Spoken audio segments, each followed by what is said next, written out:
Hello there, welcome back to my channel, or if this is your first time here, thanks so much for stopping by. My name is Dana, and in today's video, I'll be sharing with you my review and overall thoughts, mini demo on the brand new brand, Lys Beauty, also known as Love Yourself Beauty. You can purchase these products at their own site, lysbeauty.com, or head on over to Sephora.com. It is actually the very first Black-owned clean brand to launch at Sephora, which is very exciting. Not only are they cruelty-free and vegan, it's actually very affordable for a brand at Sephora. I do have 3 different products here to test out with you today. It's not a first impressions except for one of the 3 products, because the other products I have been testing out for a little over a week now. The complexion products, what I got going on my face right now. The CEO and founder is Tisha Thompson. She's been working in the beauty industry for a while. She has been doing things with brand management, product development, all sorts of beauty and fun things. You'll notice throughout the packaging, both the outer component as well as the actual product,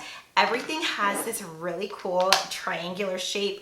The color scheme, the packaging, I absolutely love. I'm not even gonna lie, the packaging is what drew me in instantly. A few weeks before this became available on Sephora's site, I saw Trend Mood post a picture, and I actually thought it was gonna be a K-beauty brand just because the packaging is very reminiscent of more like K-beauty aesthetics.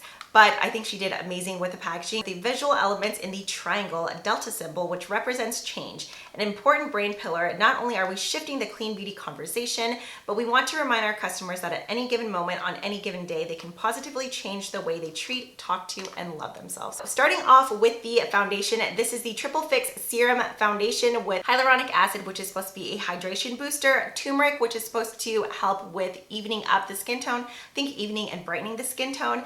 And then, I always butcher this, ashwagandha, I think. That one is supposed to be a soothing ingredient. I know there's also avocado oil in here. There are 35 different shades. I went in with the shade MN5. If you actually go on to the lysbeauty.com site, I think if you sign up for their emails, you get 10% off. And then there's also the little foundation, if you've ever used that before. It's basically a foundation shade matcher aid. You can go in and plug in a foundation that you're very familiar with, the shade that you use, and it'll help match you up. It claims to be a light to medium coverage, which I find to be true. I really don't think it goes past medium. I have tried building it up before in the past just to see if I could get it up to a higher opacity. But honestly, with one layer, I feel like that is the perfect look just for every day. It has a very nice, natural, slightly radiant finish, very comfortable on the skin, incredibly lightweight. The only problem that I've had with this foundation is that I find it applies better with just a brush or my finger. Honestly, any sort of brush. My go-to recently has been the Real Techniques brush, but I did decide to go in and test out another brush today to see how it go, and it did work great. But if you are looking for a drugstore option, the Real Techniques buffing brush, I think even one of my all-time favorite brushes from the drugstore, the e.l.f. Ultimate Blending Brush. I typically use this cream bronzers. This would work great as well. I'm just gonna go in with one full pump of foundation. As I mentioned earlier, just after testing it out for a while, I've just noticed that my favorite way to apply it is with a brush. I wanted to try it with the Huda Beauty one. The name's rubbed off, but I know it came with their Tantour cream bronzers. If it doesn't work out, then I'll just go back to the Real Techniques one. So I just like to work in sections. I'm not quite sure what it is with a sponge. Originally, I thought maybe I was having issues just like with the foundation underneath. At first, I went in with something too dewy, and then I think I went in with something that was a little bit too pore blurring. So I just find that going in with a really basic primer works best. For today, I went in with the Smashbox Photo Finish Primerizer. That's not to say that a pore blurring one wouldn't work for you. I don't know, the combination just didn't seem to last quite as long on my skin. You know what? This brush is actually perfect because I can go in with the smaller side just to really get between my brows and on the sides of my nose. So here's the side with one layer of foundation, and then of course this side with no makeup at all. So do you see what I mean? It just has a very nice natural finish with a very slight radiance to it. While it does have that subtle dewiness, it doesn't feel tacky or sticky on the skin. Especially if you give it a little bit more time, it will set down more. It never dries down to like a powder-like finish, but it just feels very comfortable on the skin. Also, right here on the sides of my nose, I would say maybe slightly you could see a little bit of the dryness, but I feel like you see that with any foundation. But I do have a little bit of a dry patch right here, and I don't really feel like it's clinging onto that in any sort of way. Hold up 1 minute. I was sitting down to edit, and then I realized I totally forgot to mention anything about the longevity of the foundation. Typically with foundation, since I really have normal slash dry skin, I just tend to have good luck with that.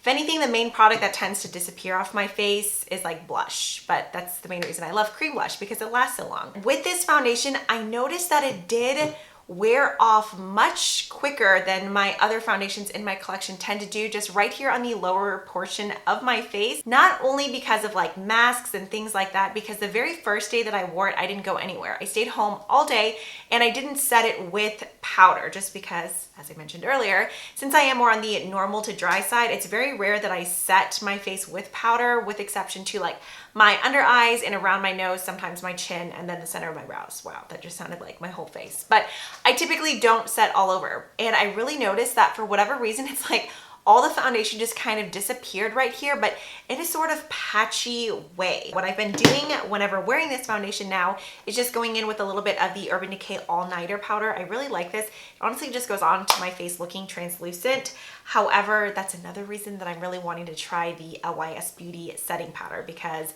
not only does it look like it blurs everything, clearly it probably keeps things locked and loaded. So just a heads up, even if you are on the normal and dry side, just know that even on my skin, this did wear off on certain areas of my face. But once it was set with powder, zero problems whatsoever. Now moving on to the bronzer. Here's the outer packaging. I thought it was so freaking cute.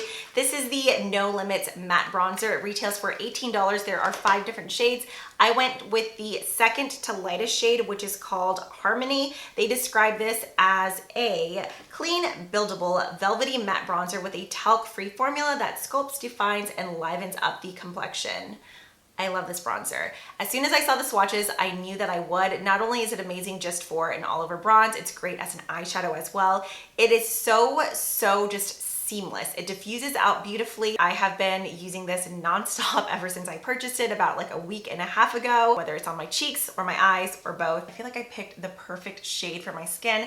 I've said this a million times, but I actually really like the look of a warmer bronzer. I'm not crazy about cool tone bronzers. I like something that has that kind of rich orangey terracotta vibe to it. So this one is perfect for me. This bronzer though is so freaking seamless. It's so pretty. It does such a great job of just blending right into the skin. I'm also just gonna go over my nose so it looks like I got some sun. And you know what? Let's just go back over the eyes. Moving on to their blush, as you can see, the blush does come in different packaging. The bronzer has more of this reflective high shine chrome finish, whereas the cream blush, how would you describe this? Just like a softer metallic-y pearl finish. Their standard satin matte cream blush, this retails for $16, so $2 less than the bronzer. There are 6 different shades in this. I went with the shade Confident. I'm pretty sure this one was described as a like rosy cinnamon. The shade that I really wanted is called Inspire. It's still sold out on their site. I'm pretty sure it's still sold out at Sephora as well, unless the app just didn't give me my email notification. I'll have to double check. But if you love punchy corals, look at the shade Inspire. It is absolutely beautiful. I can't really say much for the longevity quite yet, but honestly, the texture reminds me a lot of a K-Beauty brush from the brand Naming that I've been using a lot lately. I never have problems with cream blushes disappearing off my face. If anything, I find them to be way longer wearing than powder blushes. Just a very nice thin, creamy formula, not too thick and goopy, doesn't accentuate like pores or just dryness on your face. It just glides on like butter, but without being greasy. I think that would even be really pretty on the lips. There is no sort of scent. Sometimes with clean beauty products, I feel like you get like weird herbally type of scents. This, you don't have that. So first, I'm just gonna go ahead and, ooh, it's pigmented. Let's go in with my fingers first and just press it in and see how that looks.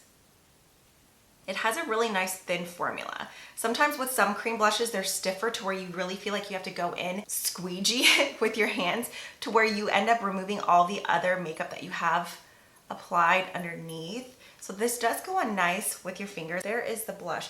Wow, I actually really like this color. I'm not gonna lie, at first I was a little bit disappointed. I was like, no, I want the other color so bad, but I'll just go ahead and get this one. But this is actually the perfect everyday blush shade. While I do really like it, I'm not gonna come on here and say like, oh my God, it's the best cream blush ever, because the texture isn't anything revolutionary by any means. But if you're just looking for a new cream blush to add to your collection and you like some of the shades that they have available, then I think it's definitely worth checking out, especially for the price point. So there you have it. Those are the 3 products that I picked up. The one product that I do still want to get my hands on, I keep going back and forth because I recently purchased the No. 7 Lift and Illuminate powder, which I have been loving.